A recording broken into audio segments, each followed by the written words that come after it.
اب 7ویں پورشن کی طرف چلتے ہیں، میں اس کو مختصر کرتا جاتا ہوں، ویسے بھی ہمارے پاس وقت کم ہے۔ معاملات میں، ہمارے زندگی کے معاملات میں، اعمال میں آزمائش مال سے ہوتی ہے۔ اعمال اور معاملات کو میں الگ الگ رکھا کرتا ہوں۔ عمل کو انفرادی سطح پر دیکھا کریں، معاملات جب بندے کی بندے سے ڈیلنگ ہوتی ہے تو یہ معاملات ہوتے ہیں۔ ویسے بھی عاملہ یعامل، معاملہ باب مفعلہ ہے، تو باب مفعلہ کے اندر یہ جو ڈیلنگ ہوتی ہے ایک فرد سے وہ انکریز ہو کے دوسرے فرد تک بات پہنچ جاتی ہے۔ تو عمل کو تھوڑا سا امتیاز رکھنے کے لیے عمل و معاملات میں یہ رکھیں کہ عمل کو انفرادی سطح پر اور معاملہ جو ہے فرد سے آگے بڑھ کر دوسرے اجتماعی سطح پر یا دو بندوں، ایک سے زائد بندوں پر آ جاتا ہے۔ خیر یہ ہر ایک کا اپنا کام ہوتا ہے، یہ بات کسی کو سمجھ نہ آئے تو فرق نہیں پڑتا۔ ہمارے معاملات کو دیکھنے، ہمارے اعمال کو دیکھنے، اس میں بھی آزمائش ہماری ہوتی ہے مال کی وجہ سے۔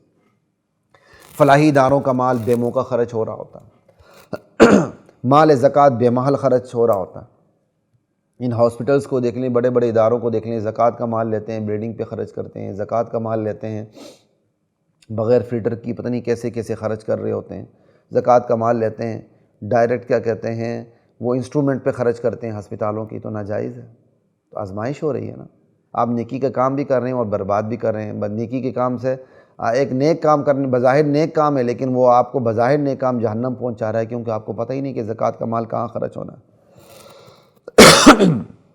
اسی طرح ہمارے معاملات کو دیکھ لیں، ہم نے کسی کو قرضہ دیا ہوتا ہے تو پھر ہم قرضے میں اس کو چھوٹ دینے کے لیے تیار ہی نہیں ہوتے، اپنا نقصان کرتے ہیں نا یار، قرضوں میں کچھ چھوٹ دیں، ہاں نہ دے تو پھر ٹھیک ہے، اس کی پکڑ ہو سکتی ہے۔ اسی طرح آپ دیکھ لیں معاملات اور اعمال کے اندر ہم زکوٰۃ نہیں دیتے، طریقے سے زکوٰۃ نہیں دیتے، ہم عشر نہیں دیتے، ہم فطرانہ نہیں دیتے، ہم بر وقت حج نہیں کرتے، استغفر اللہ، اللہ حفاظت فرمائے، سمجھ آئی؟ تو ہمارے اعمال کیسے ہیں؟ پھر حج نہیں کرتے، حج پہ اعتراض کرتے ہیں، عمرہ نہیں کرتے، عمرے پہ اعتراض کرتے ہیں۔ خسروں کو ویل دینے پہ کوئی اعتراض نہیں ہوتا، حج و عمرے پہ اعتراض ہے کہ جی بار بار حج عمرہ کر رہا ہے۔ انا للہ و انا الیہ راجعون۔ اللہ، مہنگے مہنگے موبائل خریدنا، گھر میں 3 4 گاڑیاں رکھنا، 4 5 کنال کے گھروں کے اندر رہنا، کوئی اعتراض نہیں، مسجد کو آباد کرنے پر اعتراض ہوتا۔ ہمارے اعمال ایسے، ہماری زندگیوں میں بخل ہے، اسراف ہے، تبذیر ہے۔ جہاں خرچ کرنا ہے نہ وہاں اپنی ذات پہ خرچ کرنا، نہ اپنی اولاد پہ خرچ کرنا ہے، بخیل، مکھی چوس، کنجوس مکھی چوس بن کے رہنا ہے۔ اور جہاں خرچ کرنا ہے بے موقع خرچ کرنا ہے، اور جہاں موقع خرچ کرنے کا وہاں بھی غلط طریقے سے خرچ کرنا ہے۔ یہ تینوں بیماریاں آج ہمارے اندر موجود ہیں۔ جہاں خرچ کرنا ہے وہاں خرچ کرتے نہیں، بخل ہے۔ جہاں خرچ کرنا نہیں چاہیے وہاں خرچ کرتے ہیں، سمجھ آئی؟ اور جہاں خرچ کرنا چاہیے وہاں بے ڈنگے طریقے سے خرچ کرتے ہیں۔ 5 مرلے کی مسجد ہے تو اس 5 مرلے کی مسجد کا میں یہ مثالیں میں بڑی دیتا ہوں، یہ مثال بڑے عرصے سے دے رہا ہوں۔ یہ مثال 5 مرلے کی مسجد کا مینار کتنا اونچا ہونا چاہیے؟ تو اس 5 مرلے کے جگہ کے مطابق مینار ہونا چاہیے نا؟ نہیں، ہم کیا کرتے ہیں 5 مرلے کی جو مسجد کا مینار ہوتا ہے پورا مینار پاکستان بنا دیتے ہیں تاکہ 25 کلومیٹر سے وہ نظر آئے، ہماری داغ بیٹھے، اور اس پر جتنا پیسہ خرچ ہوتا ہے اس سے 1 کنال کی مسجد بن سکتی ہے، اس پر جتنا پیسہ خرچ ہو سکتا ہے اس مسجد میں ایک دینی کتابوں کی لائبریری بن سکتی ہے۔ آپ خرچ تو مسجد پہ کر رہے ہیں لیکن بے ڈنگے طریقے سے خرچ کر رہے ہیں کہ مسجد کے اندر خرچ کرتے ہوئے کہاں زیادہ خرچ کرنا، کہاں کم خرچ کرنا پتہ ہی نہیں ہمیں۔ انا للہ و انا الیہ راجعون۔ ابھی ہم یہاں اپنے فاؤنڈیشن میں بیٹھے ہوئے، مجھے خود یہاں بڑا ڈر لگتا ہے خرچ کے معاملات میں، بلکہ میں نے اپنے 1 2 بے تکلف ساتھی جو اندھا اعتبار کرتے ہیں میرے اوپر، میں نے صرف ایک ساتھی کو کہا، میں نے اس پہ زیادہ نہیں کہا کسی کو، اور میں کہا یار کچھ پیسہ ایسا ہوتا ہے کہ بندے کو خرچ کرتے ہوئے ڈاؤٹ ہوتا ہے کہ مجھے یہاں خرچ کرنا کہ نہیں چاہیے، تو میں آپ کے پیسوں کے بارے میں کچھ میں اجازت لینے لگا ہوں کہ وہ آپ ڈائریکٹ اس کا پھر میں نے طریقہ ہوتا ہے یہاں بتانے کی ضرورت نہیں، ٹھیک ہے؟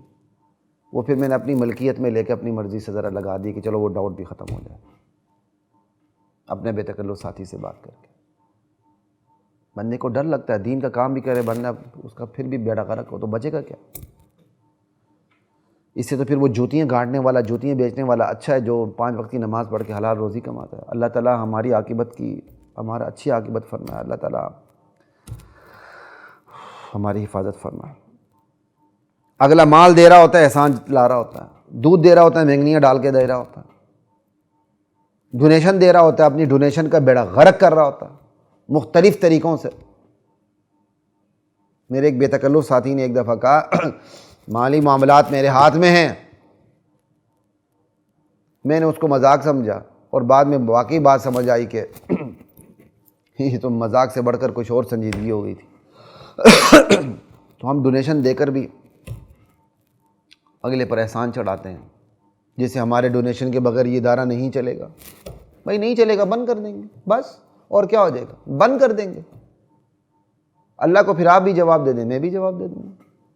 لیکن یہ نشہ، یہ خنزیر اپنے دماغ میں بسا لینا کہ میرے بغیر ادارہ نہیں چلے گا، اگر یہ کیڑا میرے دماغ میں بھی ہے تو یہ خنزیر کا کیڑا ہے، یہ کسی اور کے دماغ میں کیڑا ہے تو یہ بھی خنزیر کا گٹر کا کیڑا ہے۔ یہ کیڑا نکلنا چاہیے کہ دین مجھ سے چلتا ہے، فاؤنڈیشن مجھ سے چلتی ہے، ادارے مجھ سے چلتے ہیں، بلکہ یہ احسان ماننا چاہیے کہ اللہ نے مجھے ذریعہ بنایا ہے اپنے دین کے کام کے لیے، اللہ نے مجھے ذریعہ بنایا ہے اپنے مال کو دین پر خرچ کرنے کے لیے۔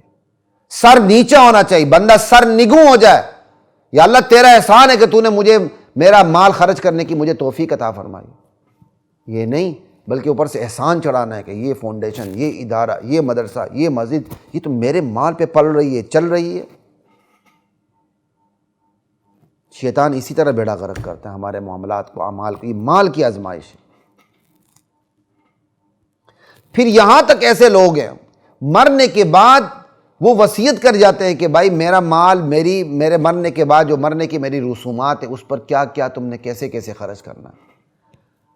چونکہ میرا تعلق گلگت بلتستان سے، تو ہمارے جو گلگت کے قبائل ہیں وہاں یہ رواج ہے، اب شاید یہ رواج کم ہوتا جا رہا ہے، وہاں یہ دیسی گھی زیر زمین دفن کرتے چلے جاتے ہیں، اور بندہ اس نیت سے بھی دفن کرتا چلا جاتا ہے کہ میرے مرنے کے بعد خیرات ہوگی۔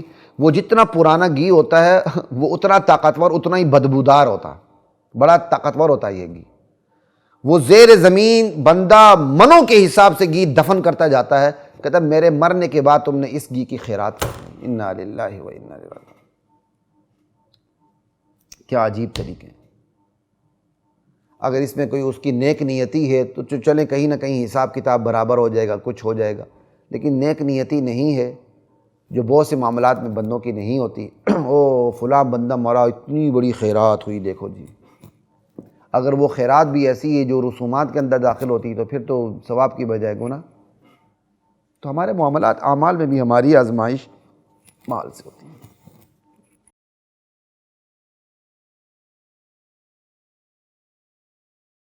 وَلَقَدْ